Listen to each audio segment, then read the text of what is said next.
السلام عليكم ورحمة الله وبركاته. اللهم صل وسلم وزد وبارك عليك يا حبيبي يا رسول الله. ازيكم يا حبايب قلبي؟ كل متابعين عاملين ايه؟ يا رب كلكم تكونوا بخير. النهارده يا جماعة هنتكلم على الشورتز اللي نزلته زاهية. اقسمت بالله زاهية قلبي كان بيتقطع عليكي. ربنا ما يدوقنا مرارة فراق الام، لان المرارة دي صعبة قوي يا جماعة. من بعد الام مفيش فرح. ربنا يا رب ما يحرمكم من امهاتكم، واللي فقدوا امهاتهم الله يرحمهم رحمة واسعة ويعوضكم خير في ولادكم وفي اجوازتكم، امين يا رب العالمين. النهارده حضور اجباري ليك يا حماده انت وهناء، ولازم تدخل وتسمع الفيديو. وبقيت اخواتك الاخوه اللي انا بقول عليكم اعداء، وهفضل اقول الاخوه الاعداء بشهاده حماده في اللايف بتاع امبارح. طبعا انا بعتذر جدا ان انا ما قدرتش انزل فيديو، لان احنا كان عندنا عطل في النت هنا يا جماعه، بدليل ان انا ما طلعتش بس مباشر. تمام. فقلت ان انا كان لازم اتكلم بصراحه، انا شفت الفيديو كان لازم اتكلم فيه. فالنهارده انا بدعو حماده وهناء ان هم لازم يحضروا، وبقيه الاخوه برضو يا جماعه. وطبعا انا نفسي ربنا يصلح الحال ما بينهم ويهدي الحال ما بينهم. ويا جماعه الدخل ما بين الاخوات طالع، احنا ما علينا غير نقول كلمه طيبه وخلاص. ربنا يا رب يصلح ما بينهم. حماده عاجبك زاهيه عاجبك اختك بقت شكلها عامل ازاي وشها عامل ازاي؟ شفت اختك في الفيديوهات اللي بتصورها الاخيره وشها عامل ازاي؟ عارف يا حماده، انا عايزه اقولك على حاجه. انا كنت بقعد لما بشوفكم كده وانتوا عند البني ادم البلطجي اللي هو جاب سيرتكم، واللي هو دلوقتي بيسيب فيكم وجاي عليكم وبيعيب فيكم، كنت بقول ده قاعد ازاي وراضي على اخته زي الكلام ده كله؟ وازاي وراضي على رانيا وبنتها البت العيله اللي لسه ما دخلتش دنيا، راضي عليها الكلام ده كله؟ ماشي. في نفس ذات الوقت كانت مراتك بتطلع تقول صبوا عرض بناتي، صبوا عرض بناتي، صح يا هناء؟ طب هو صب عرض بناتك يا هناء احسن من بنت رانيا برضه؟ طيب وانا وبنتي وكله اتسب على اليوتيوب، كله اتسب، بس انتوا عيبكوا حاجة ما بتعترفوش بالغلط، بتبقوا غلطانين وبتقاوحوا برضه. حمادة انت قلت كلمة حلوة قوي عجبتني في اللايف. قلت هو انتوا عملتوا كل عملكوا واتفقتوا مع بعض وجايين تلبسوها لنا؟ طيب هو مين اللي انشق عن زاهية من الاول؟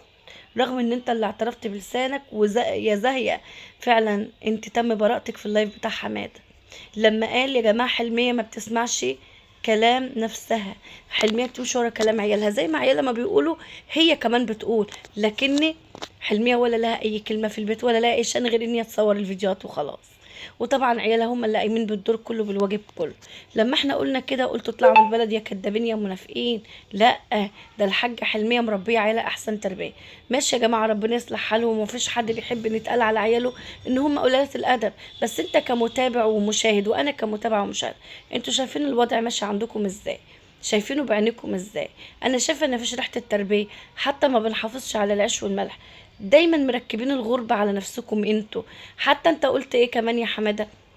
قلت في اللايف بتاعك يا جماعه انا يعني اخواتي زمانهم دلوقتي لما بيشوفوا حد طالع عليا بيقولوا احسن، كلهم بيتفرجوا بيقولوا احسن، عايزين كمان، يا ريت نشوف فيه كمان. وهكذا كله بيقول على بعضه كده. انتوا اللي عملتوا في بعض كده، انتوا اديتوا فرصه للغريب يتكلم عليكم. عشان كده قلت لك حضور اجباري انت وهناء. هتزعلوا من كلامي ازعلوا براحتكم. انا بنت ناس فلاحين وبفهم في الاصول زيكم برضه، وانا عارفه ان انتوا لسه عندكم اصل ولسه عندكم مبدأ ولسه بتفهموا في الاصول رغم كل اللي حصل. عارفين ليه؟ عشان عندك بنات. عشان عندك بنات. كنت دايما لما بشوف مراتك في القنوات الزبالة اللي فيها الفاظ ما ينفعش مراتك تبقى فيها، ما ينفعش مراتك تسمعها. طب انت هتسمعها انت راجل، لكن مراتك تقعد فيها ليه؟ ما قلتش للدكتوره شهد وبنتك التانية وابنك الصغير، وما قلتش ليه طب لو واحد حب يتقدم لبنتي ودخل لقى مراتي في القنوات القذرة دي؟ ما هو اكيد احنا كلنا ما عارفين ان احنا فاتحين قنوات على اليوتيوب. لو جاي عريس لبنتي ما هو عارف طبعا هيسأل ده والدتها باباها بيشتغل كذا ووالدتها فاتحه قناه كذا، هيدخل وهيشوف الوالده بتقول ايه وبتتكلم ازاي. في ناس هيبقوا فاهمين وجهه نظر السوشيال ميديا ده ان كله مشاكل وخناقات وردح وسب وقله ادب وشرشحه، وقنوات بتقوم على قنوات علشان ياكلوا عيش من وراها، وقنوات بتشتم في قنوات عشان يجي لهم الداعم. ايش هنا شويه وايش هنا شويه، والمهم ان الدنيا تمشي. في ناس بتبقى فاهمه، وفي ناس ما بتبقاش فاهمه مجال السوشيال ميديا هم ليه بيعملوا كده. وايه اللي يدخل واحده يعني زي هناء مثلا او زي شيرين القنوات دي؟ ايه اللي قاعده في قناه زي دي؟ طيب ماشي، انا متفقه معاك انت ممكن تبقي سطحي وبتسمعي، بس يا جماعه في ناس ما بتقبلش تسمع الالفاظ القذرة دي. يعني انا عايزه اقول لكم انا واحده من الناس دي، لما بلاقي حد بيتكلم كده بطلع بسيب اللايف، ما بيعجبنيش اساسا. بعد كده بسال الناس اللي بتسمع هو كان الملخص ايه، مادام هم عندهم اذن يسمعوا. انا قسما بالله ما بحب اسمع الكلام ده ولا يلزمني ان اسمعه.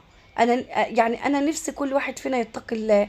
انا ازاي اقول على حد محترم هو ليل ونهار قاعد على سب الستات، كل يوم قاعد على سب الستات؟ وطلع يا جماعه الراجل مش اللي بيبقى ورا شاشه، الراجل بأفعاله، مش اللي بيطلع يسب في النسوان.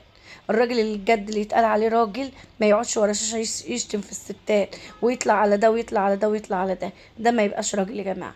الراجل في نظري اللي يحامي عن نفسه ويحامي عن أهله وعن بيته بكل أدب وبكل احترام، وفي الأصل مش ورا شاشة. احنا كلنا تعرضنا وكلنا شفنا، اكيد جوزي كمان قاعد جنبي، بس كان قاعد جنبي عشان يحميني، عشان انا كنت مختاره ان ده مجال سوشيال ميديا، انا اللي اخترته، انا اللي اخترت امشي فيه.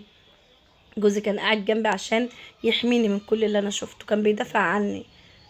لكن جوزي ما عادش يردح ولا يشرشح ولا يعمل حاجات، ولا اللي زي اللي بيطلع بيتأجر على الستات يا جماعة. بيتأجر. انا كلمت قناة نقد يعني نوعا ما كبيرة كويسة محترمة جدا على خلق، اتكلمت معاها قلت لها انت بتخش عندي؟ قالت لي بخش عندك وبشوف جوزك. قلت لها بجد والله وايه رأيك؟ قالت لي قسما بالله قمة في الأدب والأخلاق، يا ريت الدنيا كلها زيه كده. قلت لها يا بنتي ده كان بيهلك طوب الارض. قالت لي ما يهلك طوب الارض مش احسن ما يمسك الستات ويسب فيهم؟ مش احسن ما يقعد يتلفظ بالالفاظ القذرة دي؟ بصراحة عاجبني اللي هو بيعمله، لان مفيش راجل هيتهان الاهانه اللي مراته تهانتها زيك يا شيري، خصوصا ان احنا عارفين انت محترمه وبنت ناس ومتربيه جدا جدا، وده تاريخك اللي يشهد لك. انا مش بقولك كده عشان انا بحبك او إيه، او انت مثلا بتكلميني دلوقتي فانت هتسمعي، لا، تاريخك يشهد لك، انا بقالي سنين بتابعك من على السطح. فالحمد لله يا جماعه ان الواحد سيرته دايما بتيجي بالخير. حتى جوزي ما يتقالش بقى ان هو قاعد على المنصات ماسك الست دي، يا مرة اللي اتمسكت في كذا، يا مرة اللي كان معرفش ايه، يا مرة ايه ده، ايه ده. اتقوا ما ترجعون فيه الى الله، هتقولوا ايه ربنا. فنرجع تاني لموضوعنا يا حماده، كان موقفك ايه؟ ما شفت ازاي اختك كان بيتعمل فيه؟ ما كنتش بتحس كده بيوم قعدتوا كده على الطبليه مع بعض كده وافتكرتوا لحظه حلوه؟ ما افتكرتش في يوم ان كانت اختك زاهية دي لما مراتك فتحت القناه وربنا وسع عليك وبقى عندك داعمين بيخشوا يدوك؟ يا عم لو كل كام شهر مره. ما حسيتش كده ان قلت ان اختي دي السبب؟ واحنا قاعدين في البيت اهو من الغيط اهو عمالين بنشتغل وربنا بيراضينا اهو، اسمنا ربنا بيراضينا احسن من ما فيش. شفتي يا هناء طمعك وصلك لايه؟ انت طماعه يا هناء، ما تطلعيش تدافع عن نفسك عشان انا مش هصدقك. انت حقيقي طماعه. انت انقلبت عن زاهيه ليه؟ قولوا لي كده. احنا كلنا لاحظنا لما البيت اتعمل، انتوا اللي مشيتوا لما البيت اتعمل لمصطفى، انت اللي خدت جوزك ومشيتوا وركنتوا في جنب ورحتوا تغزوا في زاهيه ان انتوا تبقوا مع مين؟ مع حلميه، مع ان دي اختها برضو يا هبل يا اللي ما بتفهموش. ما انتوا كلكم اخوات في الاول وفي الاخر، وانت كمان ما انت قريبتهم يا هناء. يعني انتفوها كلكم هتلاقوها في عبكم برضو، ما انتوش غرب من بعض. انا كنت بستغرب على اللي انا بشوفه. حماده بيقول انا اخواتي كلهم شمتانين فيا، ما هو اللي قدم السبت لازم أن يلاقي الحد يا حماده، واللي ربه خير من اللي اشترى. خد بالك، يعني ما تجيش تقول انا هشتري كذا، لا، قول اللي ربه هو خير من اللي اشترى. فطبعا انتوا عارفين ان انا معاكم من زمان، واكيد مراتك عارفاني، ولو انتوا بتسمعوني اكيد عارفين. وبعدين انت قلت كلمه حلوه برضو، شابولك فيها برضو. انت قلت في اللايف، قلت انا مش بعيب على القنوات، خلي القنوات تتكلم من هنا للسنه الجايه، عشان احنا السبب اللي خليناهم يعملوا فينا كده. لكن احنا بجد غلطانين، احنا نعيب على نفسنا، ويوم ما نقف لبعض قدام بعض، ما نقفش لبعض قدام شاشة. طب اللي انت عملته ده كان ايه؟ كنت عارف ان اختك زاهية مظلومة، وانت نفسك قلت وعرفت مين الجوكر، وانت نفسك قلت مين الجوكر، صح ولا انا غلطان؟ قلته في اللايف بتاع امبارح. وكنت بتتكلم مع طارق، قلت له يا طارق بقى وانا كبش فدا بقى، يعني تاخدوا من الاخبار وتطلعوا تنشروها ويتقال ان يبقى هو حماده هو الجوكر؟ لا لا يا طارق، ما تلبسنيش الليله وتاكلها لي. اما انت كنت متفكر بتفتكر ايه ولا متوقع يا حماد؟ هو انت كنت فاكر ايه؟ هو انتوا خليتوا حد ما اتكلمش عليكم؟ انتوا خليتوا حد ما عبش فيكم؟ انتوا خليتوا حد ما سبش فيكم؟ كل الناس سبوا فيكم. زعلان قوي دلوقتي؟ زاهية كان بيتعمل فيها اللي ولادها عرسان. اختك رانيا اللي انت ذكرت ابنها بعد عيال لبنى وبعد عيال حنان، وقلت وعبد الله، ما انا عارفه ان عبد الله يبقى ابن رانيا، دولت اللي احترمهم لحد الان، ودول فعلا اللي بيطلع منهم كلمه خالي بمعنى كلمه خالي، عارفين يعني ايه خالهم. ما انا قلت لك ان مش كل الناس تربيتها زي بعض يا حماد. بس خد بالك انت يعني، ولاد زاهية مش وحشين، خد بالك والله ما هم وحشين، بس انت اللي عملت في امهم كده. انت اللي خليت، معلش انت مش هتبقى اغلى من امهم، ولا عند خالي اغلى من امي؟ لا، امي الاغلى طبعا. فانا ازاي هشوف خالي قاعد في منصات امي بتتهان فيها وبتتمسح بكرامتها الارض وبتعمل عليها رياكتات صعبه صعبه، وانا ابقى قاعد عنده انا ومراتي في قلب اللايف؟ ازاي يا ابني؟ فين اخوتك كراجل يا ابني؟ فين بص في عين اختك كده، بص في عين اختك وبص في وش اختك. ما كانتش بتصعب عليكم؟ ربنا يصلح الحال بينكم كلكم، احنا ما نقولش اللي داخل ما بينكم خارج.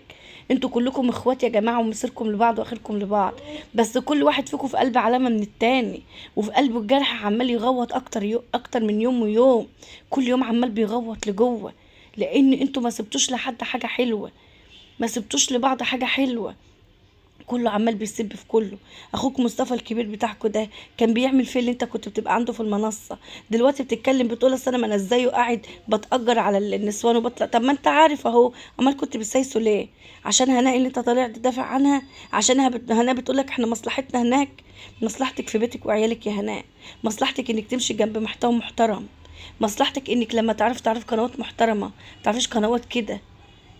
بقيت اشوفك في قنوات شراشيح ستات بيقولوا كلام قذر، ورجاله بيقولوا كلام قذر، وانتوا موجودين هناك.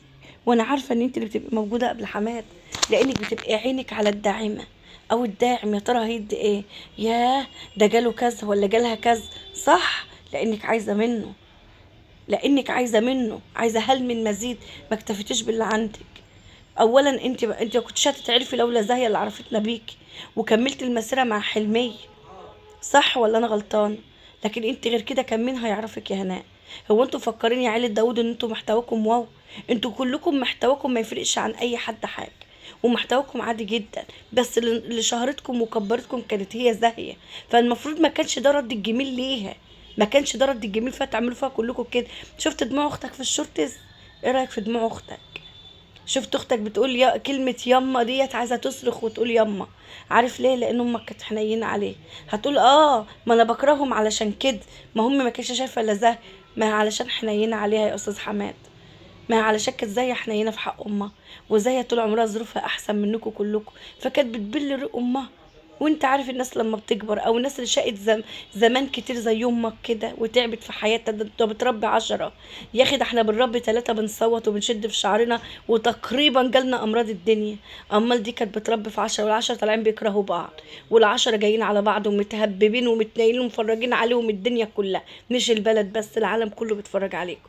يعني الولية كتر خيرها، فلما كان حد بيروح يبرها زي زاهية كده، فكانت يعني بتفرح، كانت بتفرح، فكانت بتحبها عشان بتدور عليها، كانت بجلابيه، ولا إن كانت بكرم الله حتى، ولا إن كانت بكلمه حلوه، او تقول لها تعالي يما اتغدى عندي النهارده، انا عندي لقمه حلو. واخوك مصطفى هو راجل غلبان برضه، مزارع فلاح، في الاول وفي الاخر هيعمل ايه يعني؟ هيعمل ايه؟ وكلنا غلابه، كلنا غلابه وطالعين على باب الله، بس نتقي الله في اللي احنا بنعمله، نعرف ان زي ما ليك زي ما عليك، زي ما تحب لنفسك حب لغيرك. انت دست على كل حاجه يا حماد. انا فكرتك هتصلح بين الاختين، مش هتتلوي عشان لطيفه عملت البيت لاخوك. يا ابني ما هو في وشك، لو جه فرح لاولادك طب ما البيت كله هيبقى مفتوح للعيال، ما هو ده طبعنا كفلاحين. اللي هيجيلك من الناس اللي جايين من اهل العريس حتى، ما هيجوا عند اخوك وهيجوا عندك، وكله هيبقى في وشك. ايه اللي زعلك؟ ليه كلكم بتبصوا في وش بعض ومكسوفين عشان من اللي انتوا عاملينه في بعض؟ دخلتوا الزبالة ما بينكم، دخلتوا الجرابيع ما بينكم، خليتوا اللي يسوى واللي ما يسواش يتكلم ما بينكم. ان كنت يا جماعة الكلام اللي انا بقوله ده في كلمة غلط بالله عليكم قولوا لي وافدوني، واللي وصل معايا لحد هنا يحط اللايك واشترك في القناة وفعل زر الجرس. يا ريت الفيديو ده يوصل لحمادة وهناء وعيلة داود كلهم. يا جماعة شيروا الفيديو ده بالله عليكم، انا عايزاه يسمعوا، عايزاهم كلهم يسمعوه. حطوا وشكم في وش بعض، ولو طلعت ان كلكم تعيطوا وتصوتوا وتسمعوا الناس بيكم، بس تفوقوا من اللي انتوا فيه يا ولاد داود. الله يكبر بخاطركم ويصلح حالكم وما يدخل ما بينكم راضي ابدا يا رب. مع الف سلامه.